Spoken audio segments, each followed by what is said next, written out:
Stuff and Things! Greetings and salutations, my fellow Stuffketeers. Goldie coming at you in another Stuff and Things review. And we're going to keep that Marvel X-Men hype train a-rolling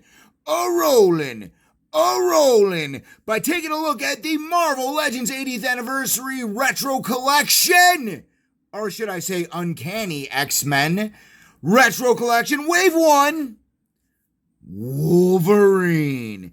And I think they're kind of trying to go with like this kind of look, maybe. This guy, Wolverine number 1. I mean, you can't see the head, but that's what I think they were trying to do here. And did they nail it?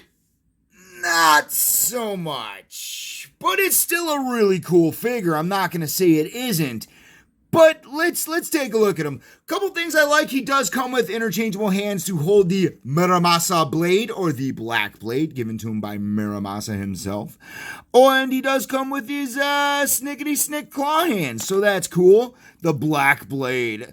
I'm okay with it. It looks cool. I like it. The handle's a little bit grayer. The blade's black. It's the Muramasa black blade. I like it. Now let's take a look at Mr. Wolverine here. They did a pretty decent job on it. I mean, it's not the best, it's not the worst. I think where Hasbro keeps failing us, guys, is on these Logan heads. The Logan heads, in my opinion, are never great. They're just meh. And I mean, they can do it. It can be done. It can be done, people.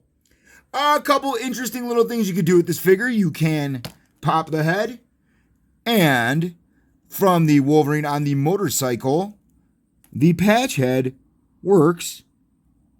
It works, you know. It works, right? I think it works. It works for me at least. I like it. You know, I could when I'm playing with my Wolverine now, I could have my adventures in Madripoor. You know. Another thing I liked is that the skin tones do not match, but I know a guy that might be able to make something happen, but. Now, the non-yelling head from the old Hasbro Toys R Us 2-packs, that's not bad. That's my caveman-esque big hair Logan, you know? I think that's pretty darn good. If the tones matched, I would be a lot happier, but that's, I don't know. I think that's pretty good. But let's go ahead and put the original head back on. The head, to me, looks more like the corner stamp on your Marvel Wolverine comics than it does from Wolverine from the cover of number 1, or even from number 2, if that's what they were going for when he faced the Silver Samurai. But either which way, I just don't like the yelling face and the blackness on the eyes, because it's not really something prevalent, you know? It's just okay.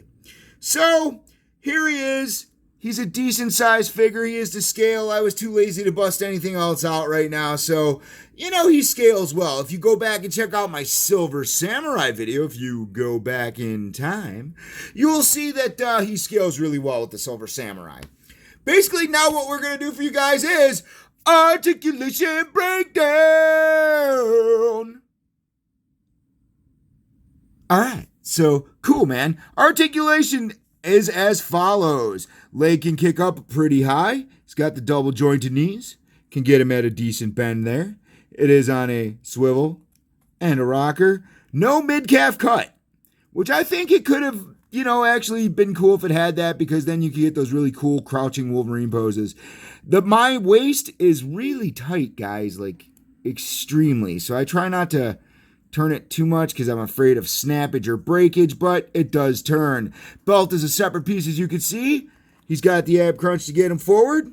He's got the ab crunch to get him back. So that's pretty decent.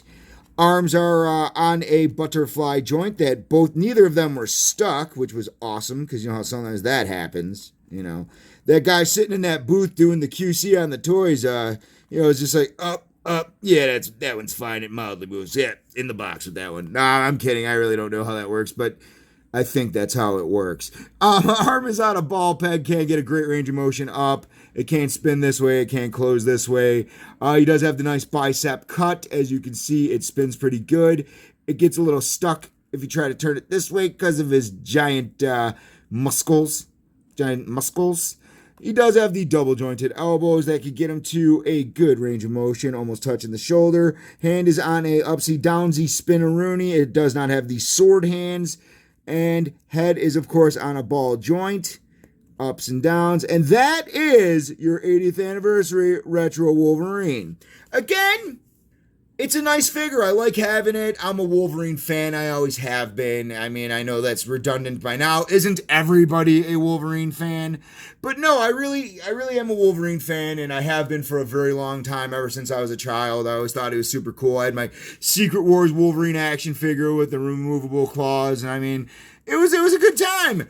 And this figure's cool, but I just really wish we would get a good Logan head. Like a really good Logan head and Logan body. I mean, they got the hat one, the fan channel hat one coming out, and it's just meh, in my opinion. It's very meh. I personally think the best Logan head we ever got was the Toy Biz X-Men Apocalypse Build-A-Figure Wave Astonishing X-Men Josh Whedon designed Wolverine variant with the unmasked head. That's by far my favorite Logan head. I actually had Joe at Mr. Wayne's Pop Culture Collectibles, who brings Goldie all of his figures and are a proud sponsor of Stuff and Things. I had Joe Dremel that bad boy out, and that head goes on a lot of my different Wolverines now, and it works pretty well. It does not work for this guy, unfortunately, but I'll take what I could get. Hey guys, if you enjoyed my little review of Wolverine here, be sure to push the little subscribe button. Bebop, bebop, boop. Subscribe. Bebop, boop, boop, boop, boop, bop, boop, bop. Be sure to check out my YouTube. I do a lot of crazy things. You know, I do a lot of crazy stuff on my Facebook channel as well. That's what I meant to say. Check out my Facebook. But either which way, guys, this has been my review. He's going to get a thumb and a half, man. Thumb and a half. A for effort. A for effort. For Stuff and Things, guys, this has been Goldie. We'll see ya. For all my wacky Stuff and Things misadventures, be sure to follow Stuff and Things with Goldie on Facebook, Twitter, and Instagram. And be sure to subscribe to my channel. Thanks for watching. Stuff and Things!